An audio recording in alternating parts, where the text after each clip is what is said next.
ममता बनर्जी के एक फैसले से पिछले करीब एक महीने से बंगाल की सियासत गर्म थी। दुर्गा प्रतिमा विसर्जन पर मुहर्रम की वजह से पाबंदी को कलकत्ता हाईकोर्ट ने अब रद्द कर दिया है। विसर्जन विवाद पर कोर्ट की बेहद तल्ख टिप्पणी सामने आई है। विसर्जन विवाद में ममता को झटका, पाबंदी पर हाईकोर्ट की फटकार। कलकत्ता हाईकोर्ट ने रद्द किया सरकार का फैसला। करीब एक महीने से जिस बात पर बंगाल की राजनीति गरमाई हुई थी, उस पर कलकत्ता हाईकोर्ट ने विराम लगा दिया। कलकत्ता हाईकोर्ट ने दुर्गा प्रतिमाओं के विसर्जन पर लगी रोक हटा दी है। अब दशमी के दिन विसर्जन को लेकर वक्त की पाबंदी नहीं रहेगी। इसमें मुहर्रम का दिन यानी 1 अक्टूबर भी शामिल है। कोर्ट ने पुलिस से ताजिया और दुर्गा प्रतिमा विसर्जन का रूट निर्धारित करने को कहा है। This is not a matter of happiness. This is a matter of peace and harmony.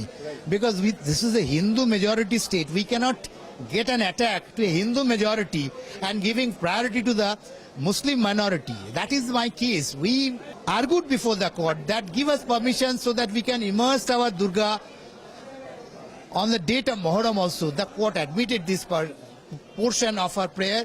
अदालत का फैसला ममता बनर्जी के लिए जितना बड़ा झटका है, उससे ज्यादा तल्ख कोर्ट की टिप्पणी है। लगातार दूसरे दिन सुनवाई करते हुए कोर्ट ने कहा, रेगुलेशन और प्रोहिबिशन में फर्क होता है। आप बिना किसी आधार के एक्सट्रीम पावर का इस्तेमाल कर रहे हैं। देखिए, ये धर्मनिरपेक्षता की जीत है और जो तुष्टीकरण राजनीति ममता बनर्जी वेस्ट बंगाल में कर रही थी, पूरी तरह से उसकी ये हार है। विगत वर्ष 2016 में भी ममता बनर्जी ने इसी प्रकार का एक सर्कुलर निकाला था, जिसके ऊपर कलकत्ता के हाईकोर्ट ने कहा था कि तुष्टीकरण की राजनीति ममता बनर्जी को नहीं करना चाहिए। इस बार भी जिस प्रकार से फटकार लगाया है हाईकोर्ट ने, स्वाभाविक रूप से ममता बनर्जी जी को यह उत्तर देना चाहिए कि आखिर ये वोट बैंक की राजनीति क्यों। और ये एक तरीके से ममता बनर्जी जी की सोच को एक जबरदस्त झटका है। मुझे उम्मीद है कि पश्चिम बंगाल की जनता शांति, सहयोग, सद्भावना और चौड़ेपन से अपनी अपनी धार्मिक अनुष्ठान को पूरा करेंगी और मां दुर्गा की प्रतिमाएं भी विसर्जित होंगी। सियासी विरोधी ममता बनर्जी पर हमलावर हैं, तो ममता बनर्जी ने भी अपने ही अंदाज में पलटवार किया है। প্রয়োজন হলে কেউ আমার গলাটা কেটে নিতে পারে, কিন্তু আমার বলতে পারে না আমি কি করব না করব। আমি মানুষের কথা একবার নয় হাজার বার বলবো, উৎসব করব, উৎসব শান্তিতে পালন করব, এটা আমাদের কাজ। আর যদি কেউ উৎসবের সময় অশান্তি করার চেষ্টা করে, বলে দিলাম আমার থেকে বড় শত্রু তার আর কেউ হবে না।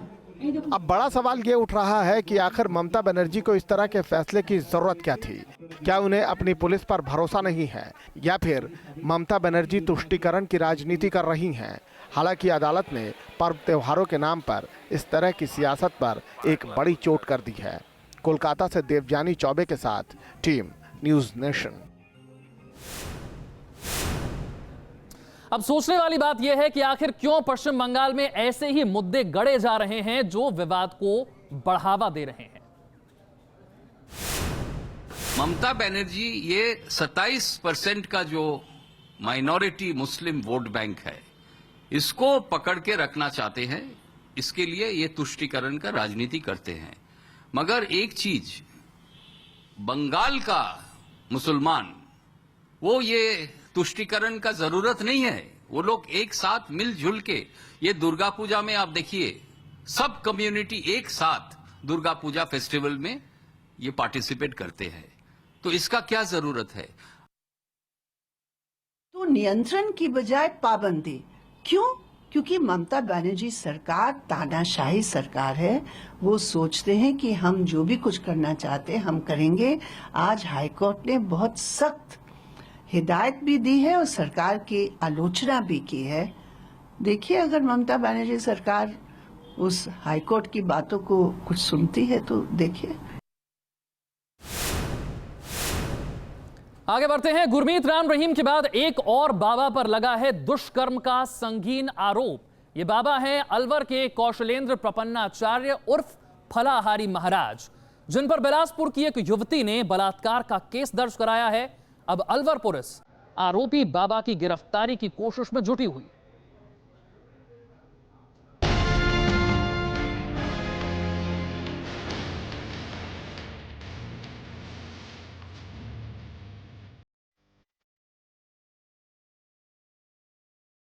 एक और बाबा पर संगीन इल्जाम, भरोसे के खिलवाड़ का आरोप।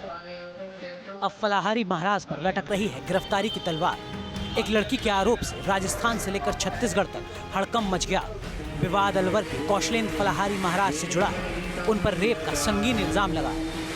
छत्तीसगढ़ के बिलासपुर की एक लड़की ने फलाहारी महाराज के खिलाफ पुलिस में शिकायत दर्ज कराई है। फोन आया था अलवर से, जिनके थाने में यह मामला दर्ज हुआ है। उन्होंने मुझे आज अलवर बुलाया है, तो मैं अलवर जा रही हूँ। मुझे बहुत डर लग रहा है क्योंकि यह मामला बहुत पेचीदा और गंभीर है, लेकिन मुझे न्याय प्रणाली से यही आशा है कि मेरे मामले को गंभीरता से लिया जाएगा और मुझे न्याय प्रदान किया जाएगा। और मैं यह भी चाहती हूँ कि मुझे न्याय मिले और जो मेरे साथ हुआ है वो बाद में किसी भी लड़की के साथ ना हो। तो मुझे सिर्फ न्याय चाहिए। छत्तीसगढ़ के बिलासपुर में पुलिस ने एफआईआर दर्ज की। बिलासपुर में मजिस्ट्रेट के सामने लड़की का बयान दर्ज किया गया। इसके बाद मामला अलवर पुलिस को ट्रांसफर कर दिया गया। फलाहारी महाराज से पुलिस पूछताछ करती, इससे पहले ही वो अस्पताल में भर्ती हो गए। महाराज जी का स्वास्थ्य 13 तारीख से बहुत ज़्यादा गड़बड़ चल रहा है और आंखों में इन्फेक्शन है और आराम में है। जैसा भी होगा फिर अंदाज करके इसको पूरा मामला 7 अगस्त का बताया जा रहा है। पीड़ित लड़की लॉ की स्टूडेंट है। बताया जा रहा है कि फलाहारी महाराज की सिफारिश पर उसने दिल्ली में वरिष्ठ वकील के अंडर में इंटर्नशिप की थी। परिवार के कहने पर वो पहली सैलरी भेंट करने के लिए आश्रम आई थी। आरोप है कि फलाहारी महाराज ने छात्रा के साथ बलात्कार किया और शिकायत करने पर अंजाम भुगतने की धमकी भी दी। शिक्षक आए थे जिन्होंने कि वहाँ से पत्रावली हमारे कार्यालय में सुपुर्द की है, जो कि वहाँ पे 0 नंबरी एफआईआर के तौर पर दर्ज की गई थी और उसमें उन लोगों ने जो प्रारंभिक जांच है और उसमें पीड़िता के बयान भी लिए उन्होंने और पीड़िता के जो भी मेडिकल कराना है वो कराया है, 164 के बयान कराए हैं। मामला बेहद संगीन और हाई प्रोफाइल है। आगे की कार्रवाई के लिए फलाहारी महाराज के अस्पताल से डिस्चार्ज होने का इंतजार है। Team news nation. और अब बात रोहिंग्या मुसलमानों की। रोहिंग्या मुसलमानों पर गृह मंत्री राजनाथ सिंह के बयान पर सियासी सरगर्मी तेज हो गई है। राष्ट्रीय मानवाधिकार आयोग के कार्यक्रम में उन्होंने कहा कि रोहिंग्या मुसलमान शरणार्थी नहीं हैं और इस सच्चाई को हमें समझना चाहिए। इस बयान को लेकर विरोधियों ने अब मोर्चा खोल दिया है।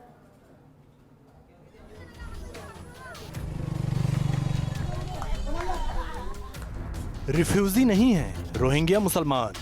रोहिंग्या मुसलमानों को जाना ही होगा। रोहिंग्या मुसलमानों के सवालों पर गृह मंत्री राजनाथ सिंह ने इसी अंदाज में जवाब दिया। दिल्ली के नेशनल ह्यूमन राइट कमीशन के कार्यक्रम में राजनाथ सिंह ने दो टूक कहा कि अवैध तरीके से भारत में घुस आए रोहिंग्या रिफ्यूजी नहीं है, उन्हें रहने की इजाजत नहीं मिल सकती। म्यांमार से भारत घुस आए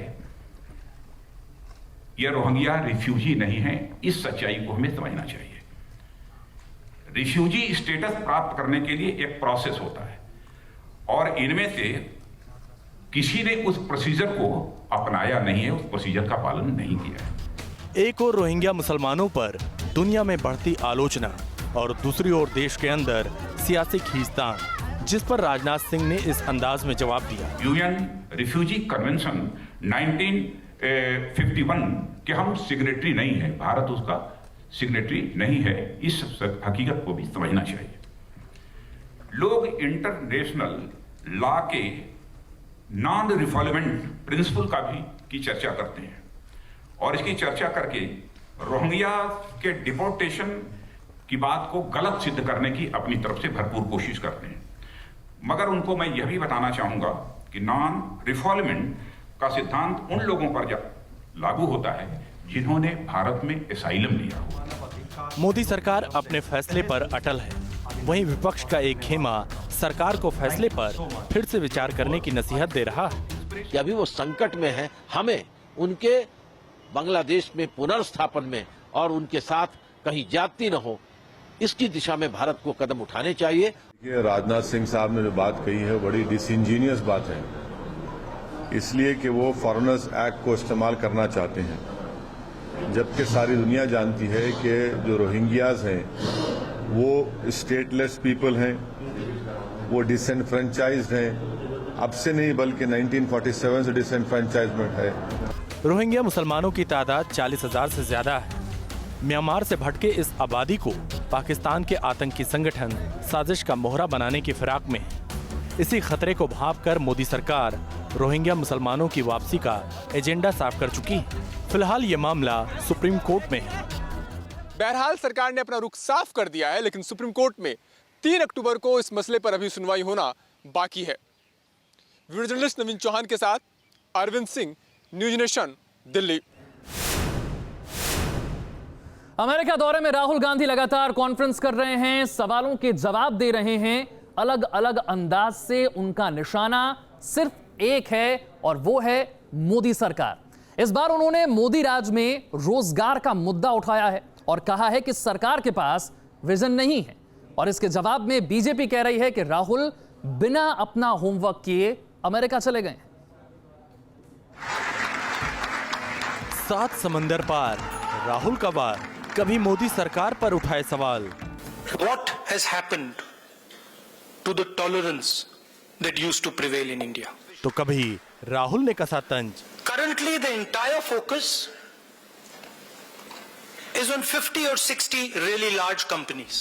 विदेशी धरती से ही सही, कांग्रेस उपाध्यक्ष राहुल गांधी मोदी सरकार की घेराबंदी का कोई मौका नहीं छोड़ रहे। आप भी सुनिए कैसे न्यूयॉर्क के टाइम्स स्क्वायर में कॉन्फ्रेंस के दौरान उन्होंने भारतीय युवाओं का मुद्दा उठाया और नौकरी देने में मोदी सरकार पर नाकामी का इल्जाम भी जड़ दिया। 30,000 youngsters come into the job market every single day. That means within 24 hours, 30,000 new Indian youngsters come into the job market. Today, 450 of them are getting a job. The Congress party has a vision to solve this problem. रोजगार के बाद जब मुद्दा tolerance का उठा तो यहाँ भी राहुल गांधी ने तीर छोड़ दिया। India has had a reputation of peace and harmony. This is being challenged. There are forces in our country that are dividing the country. And it is very dangerous for the country. America से राहुल ने तीर छोड़ा तो पूरी ताकत से BJP पलटवार करने उतर गई। Stand up India, startup India, कई और योजनाएं हैं, मेक इन इंडिया, सब ये काम हो रहे हैं तो ना तो इन तथ्यों को सामने लाते हैं, ना पूरे तथ्यों की जानकारी करते हैं, अपने कार्यकाल को नजरअंदाज करते हैं। तो इससे यही तो स्पष्ट होता है कि वो अपना बिना होमवर्क किए ऐसा ज्ञान बांटने का प्रयास कर रहे हैं और ये अपने आप में हास्यास्पद हो जाता है। दरअसल राहुल गांधी अमेरिका में बसे भारतीयों को कांग्रेस में जोड़ने के मकसद से अमेरिका में हैं। अपनी यात्रा में राहुल गांधी छात्रों, ओवरसीज कांग्रेस के नेताओं से भी मिल रहे हैं। पहले प्रधानमंत्री नरेंद्र मोदी विदेशी धरती से यूपीए सरकार पर निशाना साधा करते थे। अब वही रणनीति राहुल गांधी ने अपना ली है। लेकिन देखना यह है कि इस रणनीति के बाद कांग्रेस की जमीन कितनी मजबूत हो पाती है। वीडियो जर्नलिस्ट सुभाष चंद्र के साथ मोहित राज दुबे, न्यूज नेशन, दिल्ली। और अब बात हमारे पड़ोसी पाकिस्तान की, जिसका एक ही मकसद है और वो है हिंदुस्तान के खिलाफ साजिश रचना। सरहद पर लगातार गोले बरसा रहे पाकिस्तान को जब हिंदुस्तान ने करारा जवाब दिया तो वो बौखला गया। तभी तो बार बार सरहद पर सीज फायर का उल्लंघन कर रहा है और बेगुनाह शहरियों को भी निशाना बनाने से चूक नहीं रहा।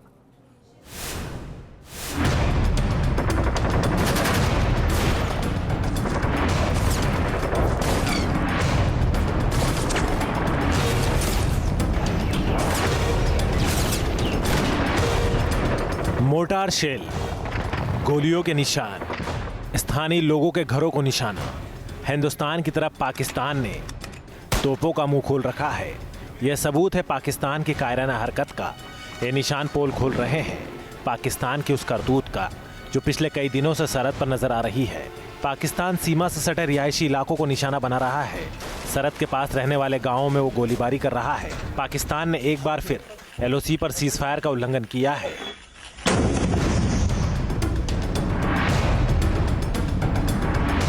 जम्मू कश्मीर के आरएसपुरा के अर्निया सेक्टर में सरहद पर बनी भारतीय पोस्ट को निशाना बनाकर पाकिस्तान ने रात 12 बजे से लगातार गोलीबारी की। ये फायरिंग सुबह तक चलती रही। पाक रेंजर्स ने सीमा पार से मोर्टार, ऑटोमेटिक और छोटे हथियारों से BSF की चौकियों पर निशाना साधा। पहले गोलीबारी की और फिर गोलाबारी शुरू कर दी। पाकिस्तान की इस कायराना हरकत से भारतीय सीमा के इलाके में कुछ घरों को नुकसान पहुंचा है, जिससे लोगों में दहशत है। रात को कोई 12 बजे के करीब ना ये फायरिंग स्टार्ट हुई है, तो ये कंटिन्यूस पूरी रात चलती रही है और अभी भी चल रही है। इधर लोगों के दिल में बहुत डर बैठ गया है और कांपते हुए कारणों में घुसते हैं। सरहद पर भारतीय फौज भी मुस्तैद है और पाकिस्तान की एक एक गोली का मुंहतोड़ जवाब दिया जा रहा है। पिछले एक हफ्ते में पाकिस्तान ने कई बार अरनिया सेक्टर को टारगेट किया है। 15 सितंबर को भी पाक रेंजर्स ने भारतीय पोस्ट पर फायरिंग की थी। इस गोलीबारी में बीएसएफ का एक जवान शहीद हो गया था। तो हमने बहुत बड़े पैमाने पर अपनी रणनीति बदली थी। International border line of control पे हम हामी हुए, वैली के अंदर ऑपरेशनल ऑल आउट स्टार्ट किया, लेकिन उसके बावजूद पाकिस्तान की तरफ से ना तो सीज फायर वायलेशन कम हुई है बल्कि बहुत बढ़ गई हैं और ना ही आतंकी हमले। इससे साफ जाहिर है कि पाकिस्तान के घुटने टिकाने के लिए और बहुत सारे कदम लेने आवश्यक हैं। भारतीय सेना के सूत्रों के मुताबिक इस साल पाकिस्तान ने अब तक 290 से ज्यादा बार सीज फायर वायलेशन किया है। वहीं 2016 में यह आंकड़ा 228 था। पिछले 15 दिनों में पाकिस्तान ने 7वीं बार सीज फायर उल्लंघन किया है। ऐसा माना जा रहा है कि पाकिस्तान की तरफ से हो रही फायरिंग का मकसद उन आतंकियों को भारतीय सीमा में दाखिल कराना है जो पीओके में तैयार बैठे हुए हैं। पाकिस्तान की यह साजिश पहले भी सामने आ चुकी है। ऐसे में भारतीय फौज भी सरहद पर हर हरकत पर नजर बनाए हुए है। Team news nation. एक गेम जो जानलेवा गेम बनता जा रहा है, तेजी से बच्चों को अपनी ओर खींच रहा है। देश के कई शहरों में कई मासूमों के लिए यह गेम जानलेवा बन चुका है और अब मध्य प्रदेश के राजगढ़ से एक ऐसी खबर आई है जिसने होश उड़ा दिए हैं। 10वीं के छात्र ने यहां अपनी आंसर शीट में ब्लू व्हेल के बारे में जो कुछ लिखा है उससे टीचर्स के होश उड़ गए। आइए आपको बताते हैं यह पूरा मामला है क्या। हर शब्द खतरा है, हर हर्फ में अलार्म है। 10वीं क्लास के एक छात्र की आंसर शीट में लिखी ये लाइनें रोंगटे खड़े कर देती हैं। मध्य प्रदेश के राजगढ़ जिले में एक टीचर के सामने जब ये जवाब आया तो उनके होश उड़ गए। एक छात्र ने सवाल का जवाब नहीं, जानलेवा गेम ब्लू व्हेल का जिक्र किया था। साफ साफ लिखा था कि ब्लू व्हेल गेम के आखिरी स्टेज में उसे क्या करना है। मैं 20 तारीख को संस्कृत की कॉपी चेक कर रही थी 4 बजे, तो बच्चे ने लिखा था संस्कृत की कॉपी में कि मैं ब्लू व्हेल गेम खेल रहा हूँ और मेरी आखिरी स्टेज चल रही है और मैं सुसाइड करने वाला हूँ और अगर मैं सुसाइड नहीं करूँगा तो वो मेरे मम्मी पापा को मार देंगे। तो ये बात मैंने हमारे प्रभारी प्राचार्य को बताई तो फिर उन्होंने आगे की कार्रवाई। टीचर ने अधिकारियों को इसकी खबर दी तो फौरन बच्चे के घर वालों को इत्तला दी गई। ब्लू व्हेल के खतरे से घर वालों के होश उड़ गए। फिर बच्चे की काउंसलिंग की गई। जब ये आंसर उनके टीचर ने पढ़ा तो वैसे ही उन्होंने थाने में और हमें सूचना दी है। इसके साथ ही हमने महिला बाल विकास के जो चाइल्ड वाली सोसाइटी को और हमारे नायब तहसीलदार पटवारी को भेजकर उनके माता पिता को बुला के उनके बीच में टीचर और सभी के बीच में काउंसलिंग कराई है, जिसमें बच्चे की मनोस्थिति को हमने सुधारा है कि उसने ये भी बताया कि अब वो गेम नहीं खेलेगा और उस पर निगरानी रखने के लिए उनके माता पिता को आगाह किया है। टीचर के अलर्ट रहने की वजह से मासूम की जान बचा ली गई, लेकिन ये इकलौता वाकया नहीं। मोबाइल और इंटरनेट के इस दौर में हर बच्चे पर यह खतरा मंडरा रहा है, तो जरूरी है कि उन पर नजर रखी जाए, उन्हें ऐसे गेम से दूर रखा जाए ताकि वो गेम खेलते खेलते जान न गंवाते। Team news nation. सड़क पर लापरवाही जिंदगी पर कैसे भारी पड़ सकती है, इसकी गवाह एक तस्वीर कैमरे में रिकॉर्ड हुई। सऊदी अरब में एक कार सवार एसयूवी के ड्राइवर को थप्पड़ मारने के इरादे से विंडो पर खड़ा हो जाता है। इतनी ही देर में कार का दरवाजा खुल जाता है, कार सवार सड़क पर गिर जाता है। काफी देर तक सड़क पर घसीटता रहता है।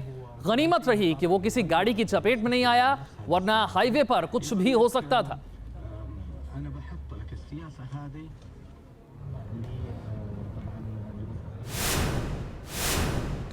Nobel prize winner Malala Yousafzai और बॉलीवुड एक्ट्रेस प्रियंका चोपड़ा संयुक्त राष्ट्र के एक कार्यक्रम में मिली। प्रियंका यूनिसेफ की गुडविल एम्बेसडर हैं। वो ग्लोबल गोल्स अवार्ड्स में फंक्शन में शामिल होने के लिए पहुंची थी और वहीं मलाला अपनी चैरिटी मलाला फंड के लिए यहां पर मौजूद थी। इस मुलाकात की तस्वीरें मलाला ने ट्विटर पर शेयर की हैं, खुशी का इजहार किया है। मलाला के ट्वीट को प्रियंका ने भी रीट्वीट किया है। मलाला ने ट्वीट किया है, मुझे भरोसा ही नहीं हो रहा कि मैं प्रियंका से मिली। अपनी खुशी उन्होंने जाहिर की है। प्रियंका चोपड़ा ने ट्वीट किया है कि मलाला आप एक ऐसी शख्सियत हो जिसे नकारा नहीं जा सकता और दुनिया ये जानती है।